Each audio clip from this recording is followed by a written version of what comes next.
90.3 WHPC now presents Law You Should Know. The law affects every aspect of our lives, our home, our jobs, and our recreational activities. Now, learn about the law and how to protect yourself against the loss of your liberty or property, and learn how to stand up for your rights and seek compensation when you have been wronged. Your host for Law You Should Know is attorney Kenneth J. Landau, a past dean of the Nassau Academy of Law, and frequently lectures to lawyers on ethics and avoiding problems with clients, and to the public on how to choose and use lawyers.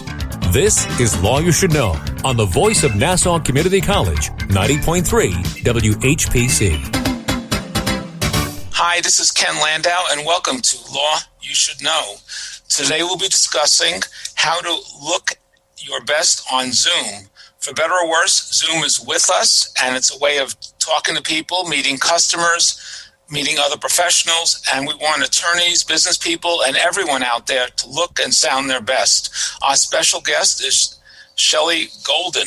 She is a makeover specialist and also helps clients make the most out of Zoom. Shelley, welcome to Law You Should Know. Thank you so much. Super glad to be here. As we're in these COVID-era times and maybe moving beyond, why is Zoom so important, and how can you look and feel your best on Zoom? So the reason Zoom is so important is because everybody's on Zoom, whether we like it or not. People have evolved on Zoom, but we are on Zoom, and the thing that we're missing for that interpersonal reaction is all the small details. You know, if you and I were sitting at a table talking, you would be able to see my foot move if I wanted to say something. Maybe I'd move my fingers, and you would understand that I would want to speak. And then you would give me the attention. But you don't see that. We don't have that interpersonal relationship. The lighting is bad. People aren't positioned. And one of the things I do to help increase engagement and rapport is I help people feel like we're sitting across the table from each other. That's my aim.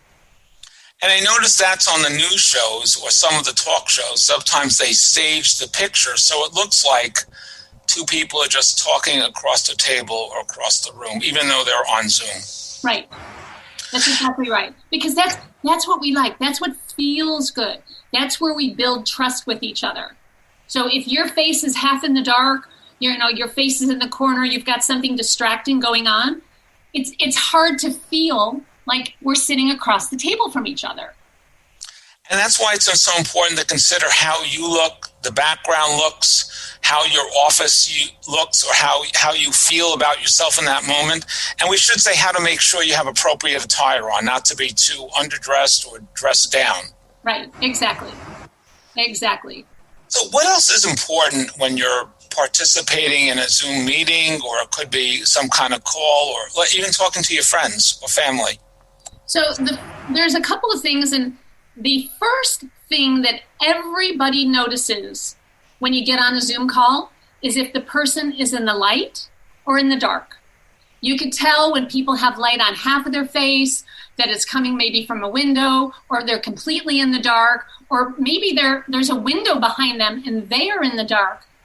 So lighting is the very first thing you notice. So it's really important to be well lit, and I have suggestions on lighting, but what you want to do in particular with the lighting is you want to have lights coming on both sides of your face, ideally from the 10 o'clock and 2 o'clock positions, slightly above your eyes.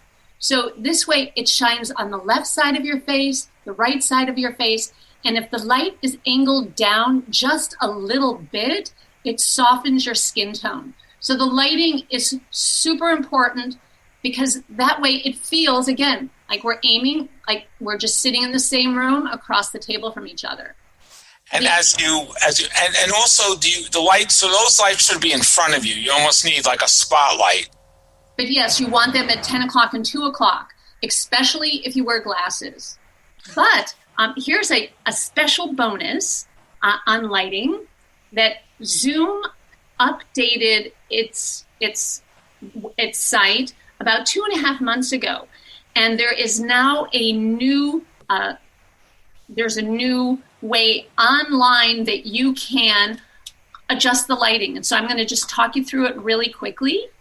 So in the bottom left corner of anybody's Zoom screen, there's the stop video button. And so if there's a little up caret next to it. So if you click on the little up caret next to your stop video icon, then you click on video settings, you'll come up with a box with a picture of yourself. And under it are a couple of little boxes that you could tick off. One of them is adjust for low light. Now, you'll only see this if your Zoom has been updated. And if it has not, if you don't see it, you'll want to update your Zoom. Why? Because when you tick off this box, Zoom has built into their program a little toggle, and you can lighten everything in your box, your face, your background, for early morning meetings, or you can lighten everything in the box. And the lights that are in your room or on your face aren't as essential because you can lighten yourself. So that's just a little bonus lighting tip. No, thanks a lot. Are these tips on your website at all? Not yet. Okay, but they will be. So give us your website where our listeners can find out more about these and other tips. Okay, so my website is shelleygoldenstyle.com. So it's Shelley with an EY, shelleygoldenstyle.com. And we'll just spell that out, Shelley and Golden, Golden. Correct, and style. And style. Yeah. And what about let's talk about the background. Thanks for covering the lighting. And what about your position? Should you be in the center of the Zoom? Should you dominate? Should you fill most of the Zoom screen? What I like to see is that people are in the foreground of their box. So sometimes I look at it as a painting. So I lived in Amsterdam for 10 years. And when I was there, I studied Dutch art. I studied the Dutch masters and the Impressionists. So I'm always kind of creating a painting with subliminal lines. So for yourself, what I highly suggest is that you take up the entire third of the box, the center third of the box. You want your eyes in the top third, and you want just a little bit of space above your head. You want people to be able to see a little bit of your torso. I often say if you can put your thumbs under your armpits, that should be able to show in your box. And then and everything up from putting your thumbs under your armpits and up to your head. Now, if it's a crowded meeting or you're attending a meeting where everyone is a little box, is it just more important that your whole face be there with a little symmetrical border around your face? No, it's important that a little bit of your upper chest shows, because this way people can read your nonverbal. And I think that's super, super important. And what about selling or showing your professionalism in the rest of the picture that's on Zoom? You mean your background? Your background. Okay, so a sign, a symbol, a painting, a relic, a trophy, whatever it is. Right. So first of all, one of the things I try to do is eliminate all distractions. So there's different types of distractions. There's reflections. So maybe you have a painting that has a certificate on your wall that has a piece of glass that might be reflecting. That's a distraction. I'm often working with men who don't have much hair on their head, and maybe they have lights on the ceiling that are shining down on their head, and then it acts almost like a spotlight right on their head. That is also a distraction. If you have a virtual background with things that are moving, palm trees or boats or things that are moving, that's a distraction. So I try to eliminate distractions. I mean, even like a messy bookshelf is a distraction. So I try to eliminate the distractions. You want your background to look nice. You want it to look neat. You want it to look organized, because the last thing anyone wants to see is a mess. And in terms of bookshelves, should you curate those books or change those books once in a while? Because those books are saying something about you, your professional ability, your diversity, your interests. Yes. So the reality is you usually cannot read the titles of the books on the bookshelf. Should you be able to, especially if you're an author? If you're an author and you wrote a book, you'd want to face the book out. Right. So that people can see it. And make sure, again, that there's no glare. That's really super important. But one of the things that I do with bookshelves, and I do this almost every day, every other day, when I'm helping people create an ideal visual, as I say, how you look in the box, is because our eyes read from left to right. So people are looking from left to right. And I always arrange books on the bookshelf from the tallest book on the outside of the box to the shortest book closest to your head. So it creates a subliminal line, almost like a little arrow, like pointing to your eyes. And that is key. Sometimes I'm arranging plants so much so that it's like this little subliminal arrow that there's a line that maybe it goes through the Zoom box, but books in particular, it's easy to kind of waterfall them from tallest to shortest so that it's like a little arrow pointing to your eyes. And I noticed you have your sign on your left as I'm looking at you on Zoom. So it's important if you have something about your business or your website that you put it so the viewer or listener sees it on over to your right side there, left. It doesn't matter whether it's left or right, but I have kind of so for my subliminal lines, I have, since the viewers can't see, I have a painting on my upper left side, and I have my sign on the lower right side, and my eyes are in the middle of those two rectangles. And do you have a painting because you want to show you're an artistic, creative person? Should the painting give some kind of message? It could, but that happens just to be my living room. Okay. There's no subliminal message. It's just you want to show nice, neutral, bright colors. You want to show a clean look. You want to show organization, a lack of mess. And you want to have a name there because people may not forget your name. And you want to have that name and maybe a website and a highlight, a talking point, a headline about what you do. Right. So I'm often asked by companies or people who have logos, where should I put the logo? So often I say, especially for people who are creating virtual backgrounds and they want to put their brand logo on their background, where do you put it? So, if you, like someone says, okay, put your hands up, and you put your hands up, like, okay, I give up, which would be kind of next to your face, that's where the logo should go. It should go kind of close to your eye, level with your eye, but left and right of your face. And this, and not so big that it's distracting. I think it's more elegant, more sophisticated to have it a little bit understated because you don't want to blast somebody out.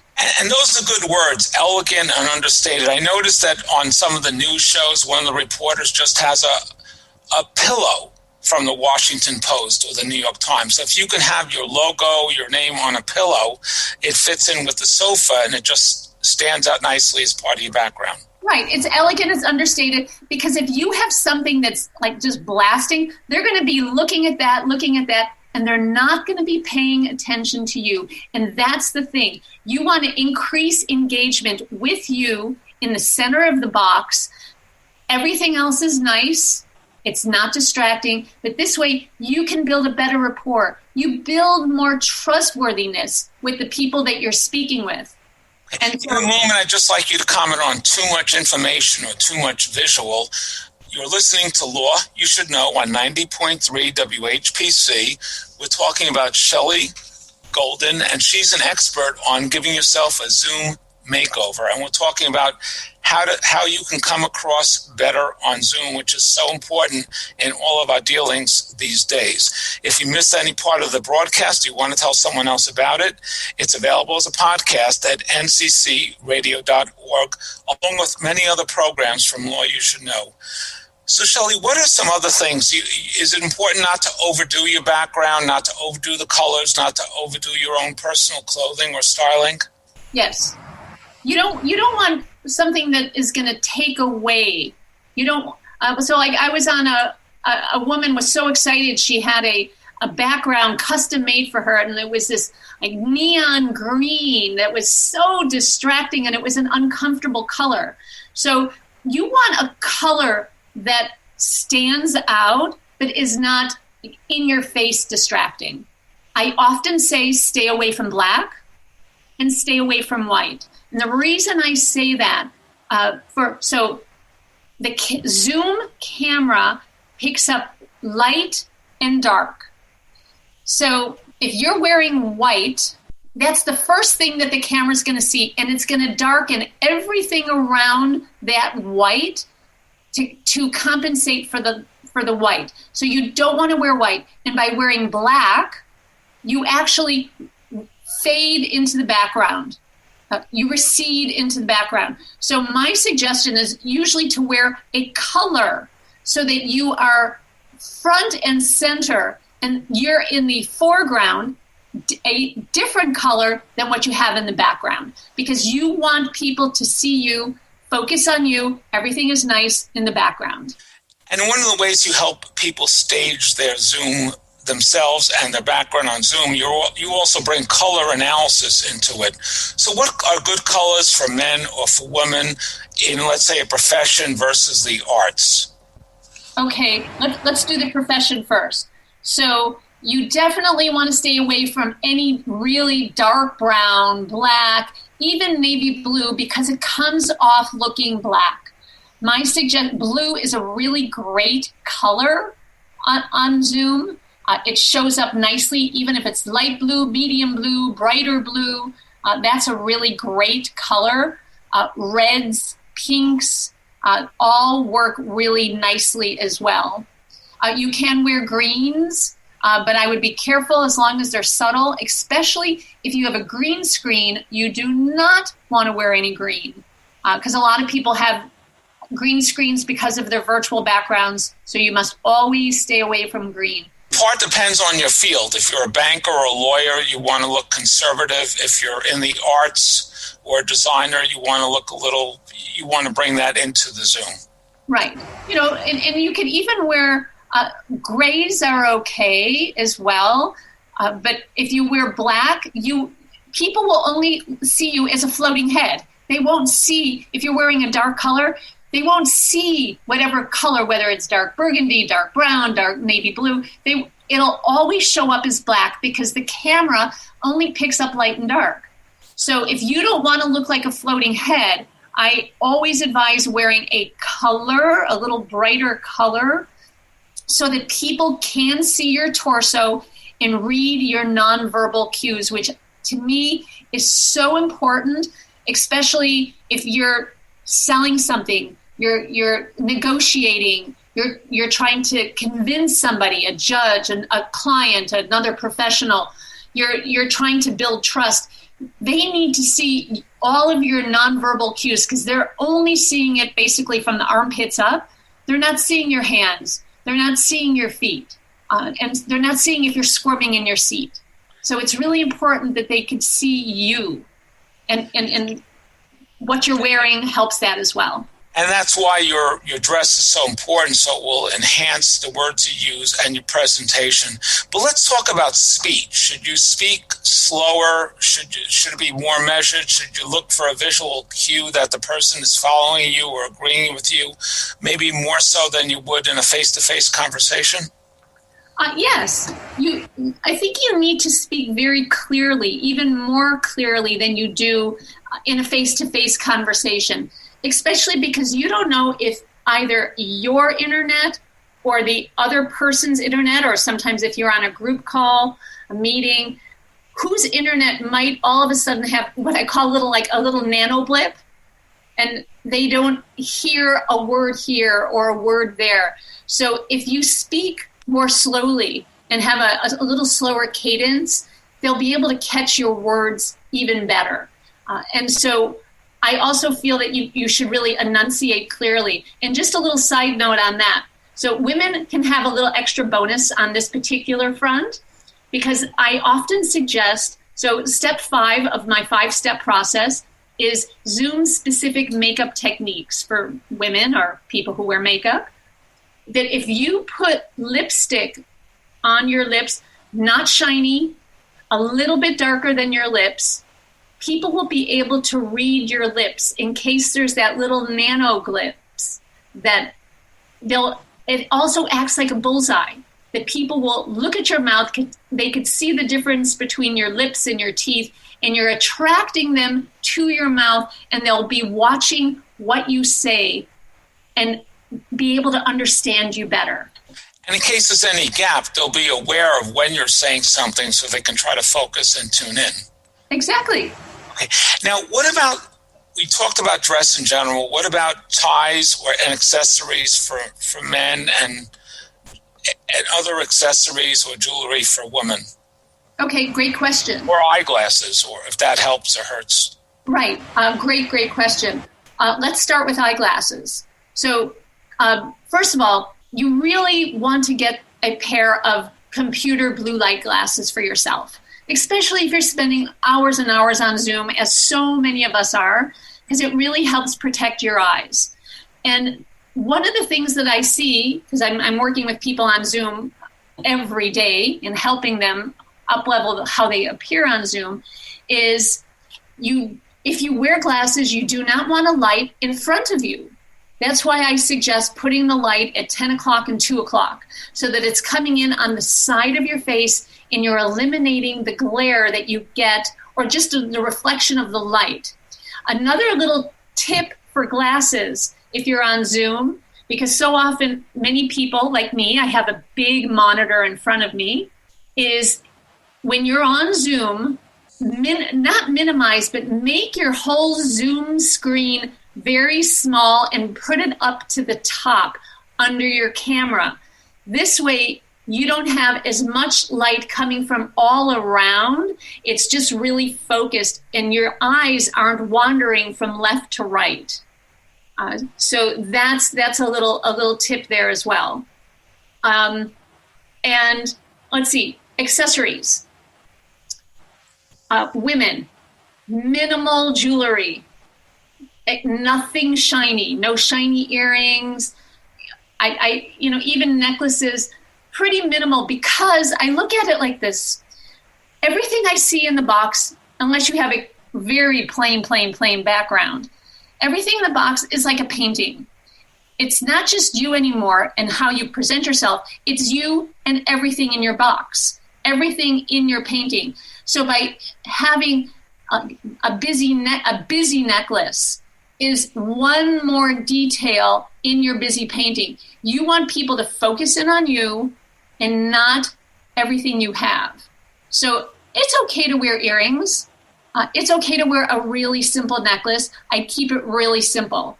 As for guys, some guys are like jacket and shirt and tie guys, and some guys aren't. I think right now, and it depends where you are. I've lived in Europe, the Middle East. I've lived in the New York area, Boston area. I'm now in San Francisco. And the look, the fashions, the way people put themselves together is very different. So if you're more comfortable with a tie, go for it. If you're more comfortable without a tie, that's fine. You know your market, and I think you need to do what's comfortable. Yet, I highly recommend you still look super professional from the waist up. You could wear your shorts. You can wear workout pants. I don't really care what you wear on the bottom. As long as you're wearing something. It's important, in your background, is it important for you to fill all the space, or can you just have a plain color as long as it's a nice color? You could have a plain color, but it's a little bit boring. It also says a lot about your personality. So, and also your work ethic. If you have a messy background that's just nothing special, they're going to know, okay. Can you have a blank wall is kind of what I'm saying. Or should you have something there that gives a message, that says something about you, that says something about your background? I usually dissuade people from having just a plain blank wall. It's just a little bit too vanilla. I think it's nice to have, even if you add just a plant, that gives a little bit of softness. It doesn't, again, feel so techno. And maybe a nice plant or an exotic plant or a plant with interesting colors. Right, and it can be artificial, it could be real, the entire plant doesn't need to show. Only a portion of it does, just to know that it's there. Now, what about in communicating during the meeting, during the presentation? Should you use a PowerPoint? Should you use hand gestures? Should you have an object for show and tell or a talking point? You can use PowerPoints, hand gestures, whatever works for you, whatever your presentation is. That's fine. Because as long as you're communicating in a professional way, that's the most important thing. Okay. Just take a moment, Shelley, to tell us how you help people to make the most of their selves on Zoom, to be their best Zoom, be the best Zoomer. Okay. So I actually work with people. I have 3 different ways that I'm working with people right now. I mean, like, the Zoom makeover didn't exist before March. This wasn't a thing. It's now a thing since everybody's on Zoom. So I do individual sessions. You can contact me. I also work with companies right now. So I'm working with large companies and small companies in 2 different ways. One, I could do small workshops with like up to 6 people. And I go through my 5 steps, and I haven't mentioned them. So it's camera angle, lighting, background, what color clothing works best on you in your space, and for women, Zoom-specific makeup techniques to really diffuse the blue light and give a 3-dimensional look on this 2-dimensional platform. So I do workshops, but I also do presentations to companies and organizations. So I have a slide presentation with lots of before and afters, going through my 5 steps, showing you what works, what doesn't work, giving you really easy tips and tricks to help. And as you mentioned, what enhances yourself on Zoom and what detracts from your message and your appearance? Right. Okay. Shelley, give us your website again. So my website is shelleygoldenstyle.com. And I have a page called Online Screen Presence. If you go to that page, you'll see before and afters. I have some interviews, and you can contact me from that. And I think Zoom will be with us indefinitely and forever into the future. And I would like to thank our guest, Shelley Golden, for giving us some tips on looking our best on Zoom, and especially the do's and don'ts. And you could visit her website for additional information. Ken, thanks so much for having me. It was a pleasure being on your show. If you want to tell someone else about this podcast, of this show, or many other shows on Law You Should Know, please go to the website at nccradio.org, and please join us next week at this same time for another program on Law You Should Know on 90.3 WHPC in Garden City, New York.